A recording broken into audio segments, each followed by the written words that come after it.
Hello and welcome to Her Empire Builder Show. Today I have for you a little bit of a different episode, the Ask Me Anything show. So the last time I did this was probably about 2 years ago. I think it was episode 100 and something. And so I wanted to bring it back again. I popped in our email newsletter and on my Instagram stories any questions, and I have got quite a few that I have chosen to answer in this episode for you. So let's get straight into it. So the first question comes from Julia Blair, who said, "What is your process for taking an idea and making it into a fully fledged offer for your business? How do you test it? How do you refine it?" Okay, so the one thing that I will say is a lot of people will only see your successes. They don't see your failures. So when I first started in online, I started in 2016 was when I did my first one. I actually couldn't decide on which idea. And so me being me, thought I will launch 3 completely different ideas and see which one I enjoy doing, because I really think that to run a good online course business, your idea needs to be the cross-section of 3 different things. It needs to be what you're passionate about, what you really love talking about, because you have to talk about it so much that it needs to be what you're passionate about. It also needs to be what people want. So what people are asking you for already really helps. And then what people are really willing to pay for. So cross-section of those 3 things, what people are willing to pay for, what people want, and what you love, that will give you your perfect course. But for me, like a lot of people, are quite multi-passionate. And so I had the different idea because my background came from franchising. I had the idea of the Tutoring Institute, of where I had ran tutoring centres for the previous 13 years. And so I thought I could teach teachers how to run tutoring businesses. And so I had the Tutoring Institute, and then I had the Happy Life, because a lot of the life that I had built, a question I get asked all the time is, how do you create such a happy life? Like, what are you doing? And there's a system for that. And so I'm really into personal development. And so I thought running a company called The Happy Life could be a really good idea.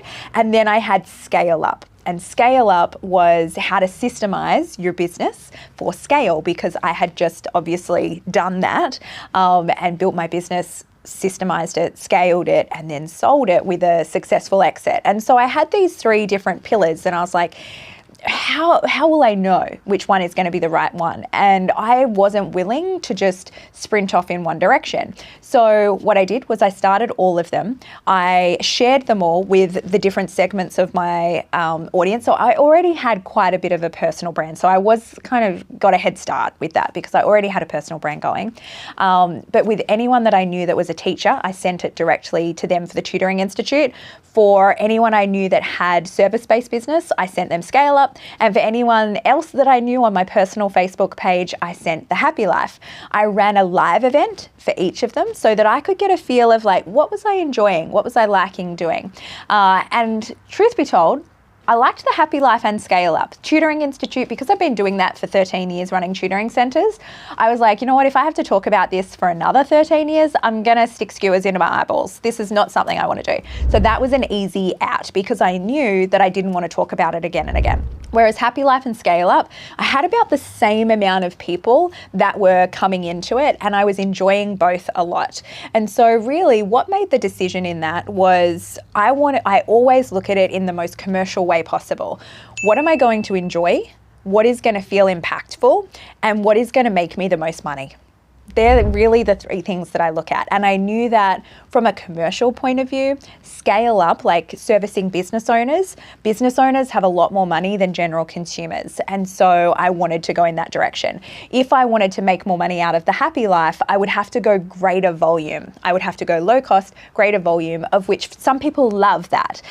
For me, I didn't want to play the volume game. When you're playing the volume game, you need to be a little bit more famous. And I wanted to go, how could I be as successful as possible whilst remaining as unknown as possible? So that is how I made that decision. So I hopefully that that answers your question.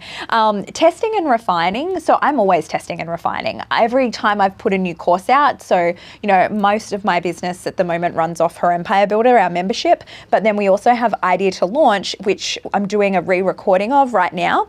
And we're launching that again at the end of June. And so for me, doing that, the reason that I'm bringing that kind of back to a launch model is because a lot of people have been asking me about it recently. And you listen to what people are asking you for. Give the people what they want and then get that feedback, refine again and again. So that is how we make those decisions. All right, the next one is from Jenny. Jenny's also got a great question here, a bit of a long question, but a great one. Jenny has asked, hi Tina, my question is, how do you get started with little to no funds? I am confident that I have knowledge and experience to create an online coaching series session or create an online workshop. However, with the rising cost of everything, my kids are our first priority and each week we are just making ends meet. I've done as much as I can trying to earn extra income, but every time I do, it seems to go on to the next thing needed for school, etc. I know the long-term outcome of starting an online platform would make us more money, but I'm so stuck with how to get started from nothing. Appreciate your time and valuable knowledge. Thanks, Jenny. Gosh, I hear you. I hear you. I see you. I relate so hard. Like I said at the start of Julia's answer, people only see the success. No one was following me when we had no money. So when we started, to make ends meet, we could barely make our rent. So I was actually going on people's council cleanups, like when you put the stuff out on the side of the road, and I would salvage anything I could, and then I'd sell it on eBay or Facebook Marketplace. I was doing anything that I could to make money. And that way I was able to make our ends meet just enough while putting time and effort into the thing that wasn't paying me yet. And as much as it sucks, you've got to do that to start a business. Like, there's very rarely businesses start profitable in the first month or two. It usually is going to take you a few months to get your website built. Like, say, Jenny, you want to bring your your online course to life. It's going to take you a few months to build that social media presence, to start to build your list, to get your website built, to get your course all formulated. And so for that 3 months, you're not going to bring in revenue. But it's like that little bit of effort that can be taken at the start will pay dividends down the road. Like, the life I have now is so wildly beyond my dreams that it makes all the struggle and sacrifice that we went through worth it. And when we had our hardest financial time, my kids were little. They were babies. Like, we didn't start making good money until about 2013. So that was 12 years ago. So they were like 5 and 6 when we first had our first year of going, okay, like the famine has ended. And it's never really gone back to that again, thank goodness. But it's hard. So I totally get you. It's hard to take that risk on doing something that you haven't done before when there's no guarantees that it's going to be successful. And this is the thing, there's no guarantees, and I wish I could tell you that it would, but you need to find the time and the way to back yourself in doing that if it's important enough to you. And that doesn't mean, I don't want to say that flippantly and going like, she doesn't understand the reality of my situation, because I do. But if you want it enough, you've got to sacrifice to get there. It's like one of my favorite sayings, I say it all the time, but entrepreneurship is living a few years of your life like most people won't, so you can live the rest of your life like most people can't. And the start is going to be hard. You know, you've got your 3 kids and you've got really tight funds. The good news is, the cost to start a business now is next to nothing. So it used to be to start a business. I remember my first business that I started when I was 20 in 2004, and I had $8,000 saved up to start this business. And I thought that was such a huge amount of money. And all I did was gyprock the walls, put in some vinyl flooring and some paint, and it was gone. So I was like, oh no, what am I going to do now? So I had a retail store and a tutoring center. So I bought all of the stock on consignment and on accounts that I then had 60 days to sell and pay. And so I feel like since 2004, I had my hustle on from day one of starting that in chasing my tail of being able to do that. It's a lot of hard work and it's a lot of sacrifice, but I tell you, it's all worth it at the other side because you get that freedom. And now when I look at my life with my kids and what choices I get to have available, it makes it all worth it. So if you do want to get started, Idea to Launch is my course to take you from exactly as it says, idea to launch, you can go to herempirebuilder.com/start. And I'm launching a new version of that at the end of June, which has all of the latest AI stuff. So that'll be a really good one for you to get. It's $9.97, so it is an investment. But to get that course, what I would, like your minimal viable start, right, is to have idea to launch, register your domain name, which is going to cost you about $50. You're going to start with Kajabi, which you can get on a 30-day free trial. So try and make some money in that first 30 days. But even if it takes you 60 days, it'll be, I think their starter package is about $97 or $149 a month. So have that factored into your budget. You can do free Canva, and that's really all you need, and a Zoom subscription, which you can also do for free. So it's a very low barrier to entry to get started now. So hopefully that helps you, Jenny. If you have any questions, because I don't have your surname, you just put your first name, just let me know. Okay, the next one is Lauren. Lauren says, hey Tina, so I know you're the queen of helping legends whip up amazing courses. Oh, thanks Lauren. But what if I'm not keen on making a course, like at all? What I do want is to build a business that helps people in a meaningful way think heart, soul, a dash of magic, more service based, less slides and modules. Do you mentor people who aren't doing the course thing, or is that outside your wheelhouse? Well, I would say with 20 years of business experience, ain't nothing outside my wheelhouse, but it's not what I do anymore. So I don't do any one-on-one coaching ongoing anymore. The only thing I do is once a year, I do a 1 month hyper-focus month. That is happening this year in August. So if you are on our email list, you will find out about that in July. I only do it, like I said, once a year. I only take 5 people for 1 month of super intensive. Like we have weekly coaching calls, we have Voxer access, we build your Monday board, like all of the different things. And because it's one-on-one, it doesn't matter whether you're courses, whether you're service-based, whether you're consulting, speaking, whatever you're doing, it's working on you. So maybe that might suit you, Lauren, but I love anyone with a business idea and going for it. Okay, next one we have Emily. How do you know how to trust people in business, especially around money? I feel like I need more context for that question to answer it properly, Emily. I feel like something's been going on there. But I would say, how do you know how to trust people? So I have trust issues. I'll say that up front, right from the very beginning. The kind of scars left over from my childhood meant that I don't trust many people. I don't give my trust away very easily. But I have let my guard down a lot as I've gotten older and realized that most people in the world are really good people. And working with people is really good. So one thing that I would say, how do I trust myself around money? The only person that I fully trust in the world is my husband. Unequivocally, fully trust. Everybody else, I have provisions in place. So because you've said especially around money, I'm thinking maybe it's something to do with like a partnership or something that you're doing. I've done a lot of business with friends, and I love doing business with friends, looking at partnering with another friend at the moment, and always doing collaborations. So the thing that I would say is always be super upfront. I am very, very clear. Clear is kind in going, this is what I think is in it for me. This is what would be in it for you. Have everything written down, have everything in contract form. If you're going into an actual partnership, make sure you have the contracts for that. So I always look at it like a prenup. If you're going into business with someone or you're doing some sort of business arrangement, collaboration, JV, partnership, whatever you're doing, have it all documented there so that if anything goes wrong, it doesn't get messy. It's just like, here's what we agreed at the start. This is how we're going to split. This is what we know we're doing.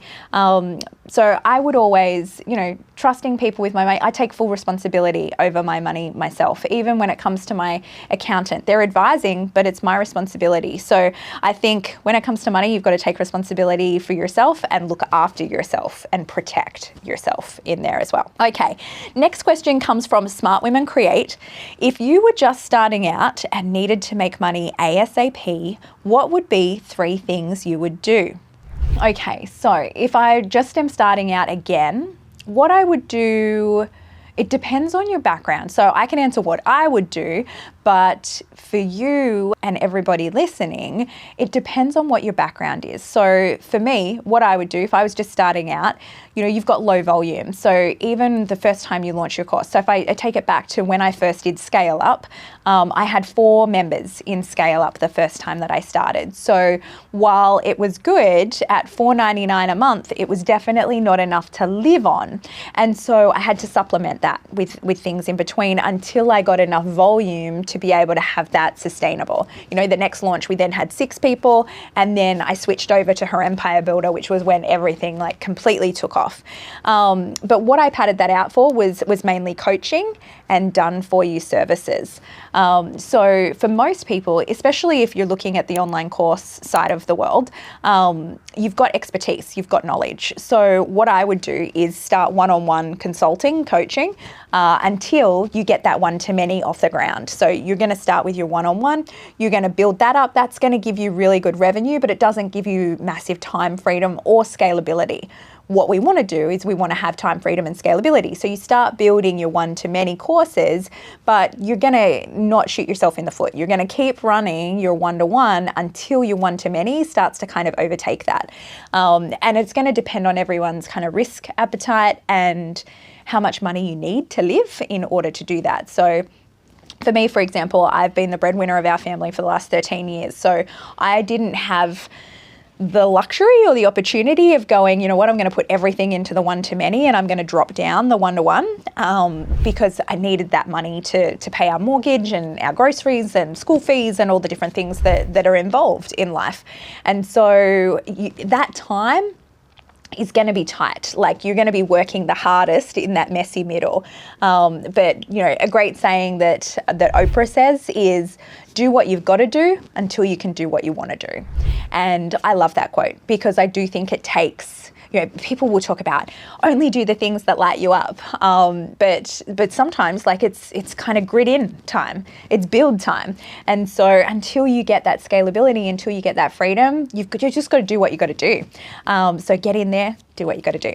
Okay, the next question is from Michelle. The changes you've made in your health. Can you tell me specifically about your transformation? You look amazing. Thank you, Michelle. I will tell you, I also got a very similar worded question from Renee, Andrea, Jenny, Rebecca, Amber, Christina, and Liz.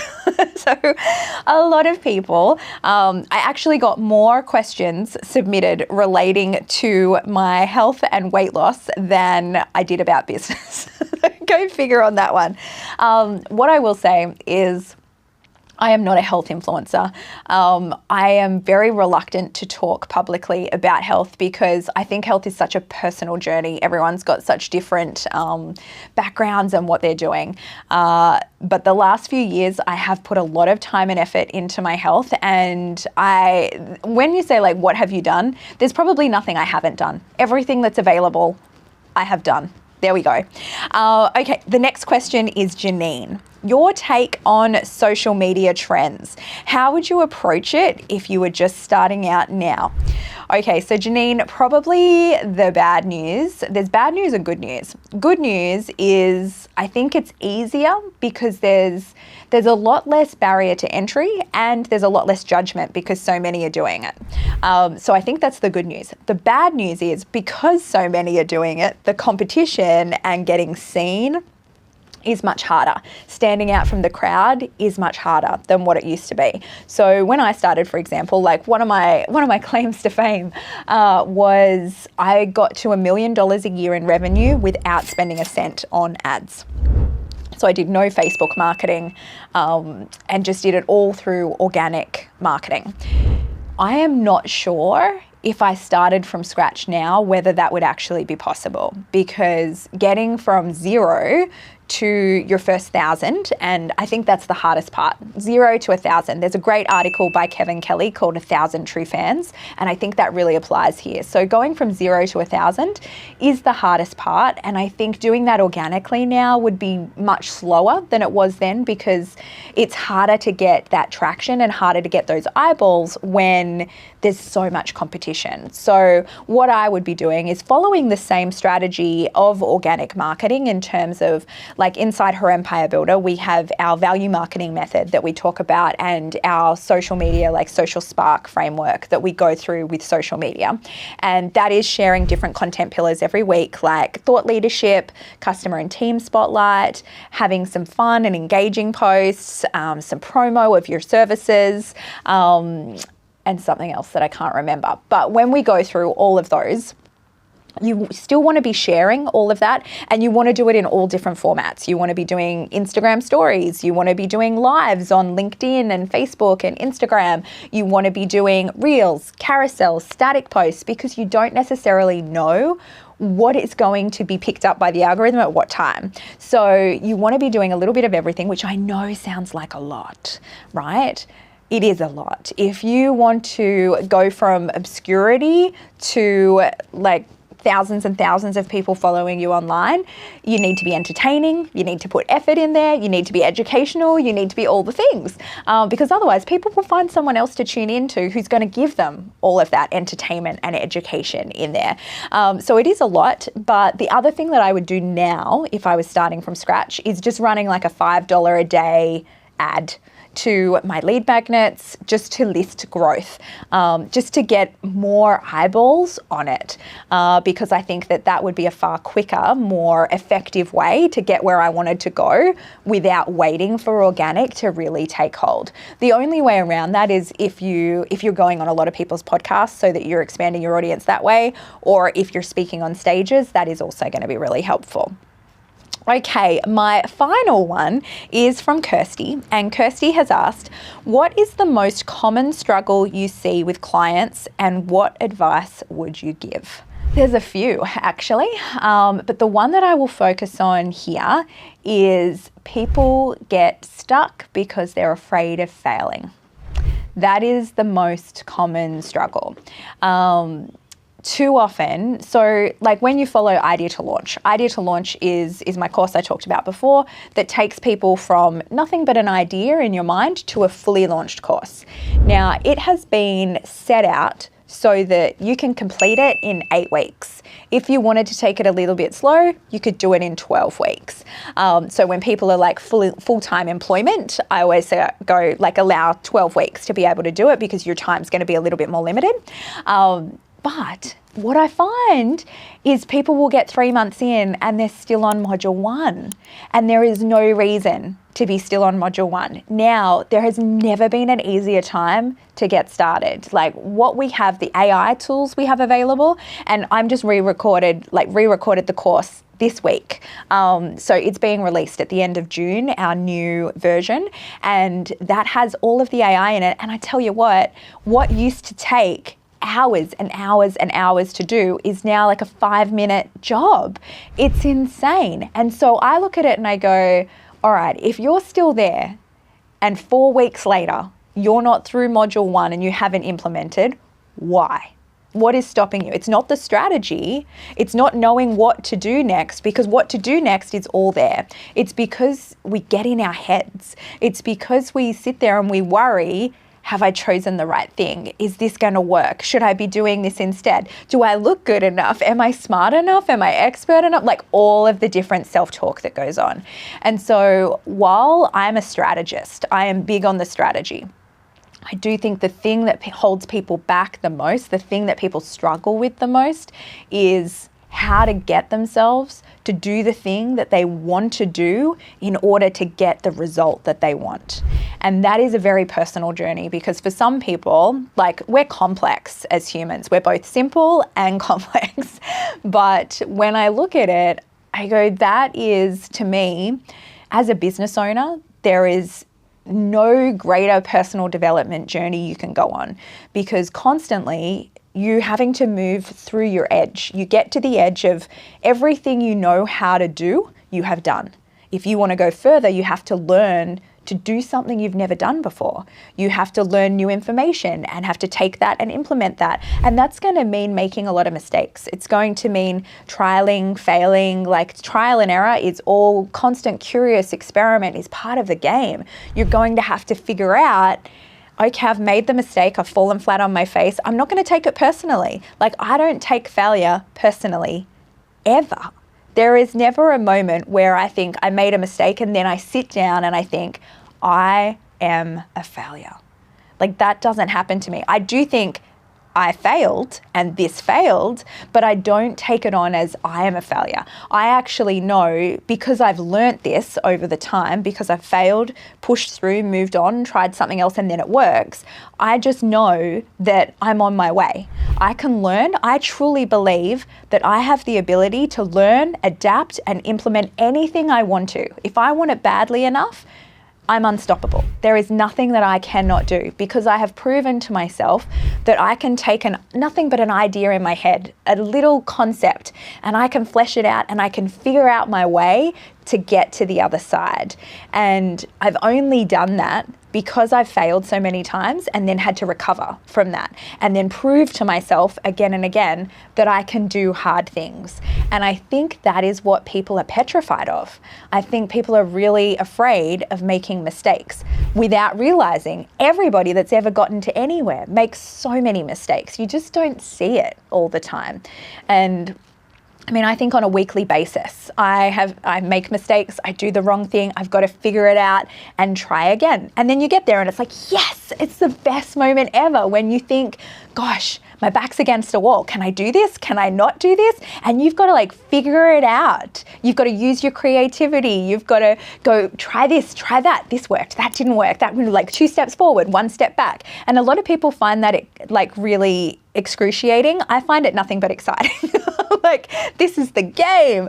And so I think if you want to be in business, you have to embrace that game. You have to embrace 2 steps forward, 1 step back, knowing that it's still going to leave people in the dust that have never tried. Like, you're still going to get there. And so if I had to pinpoint the biggest struggle, that's it, is how do you get yourself to do the thing that you want to do? And that is really working on yourself and figuring out what is it that's holding you back. Because for some people, it is the fear of failure. For some people, it's the fear of judgment. For some people, it's the fear of success. For some people, like, it's all different things. And so you've really got to work with yourself, read a lot of personal development books, go and see a psychologist, listen to different podcasts and figure out, like, just ask yourself those introspective questions. Why have I not done this? And figure out why, and figure out how to incentivize yourself to do the thing that you don't want to do so that you can get the thing that you do want, that you have to do in order to get there. Once you unlock that, you're absolutely unstoppable. All right, that is the end of Ask Me Anything. I hope that was helpful, and I'll do another episode like this for you, I think every 6 months. That was fun.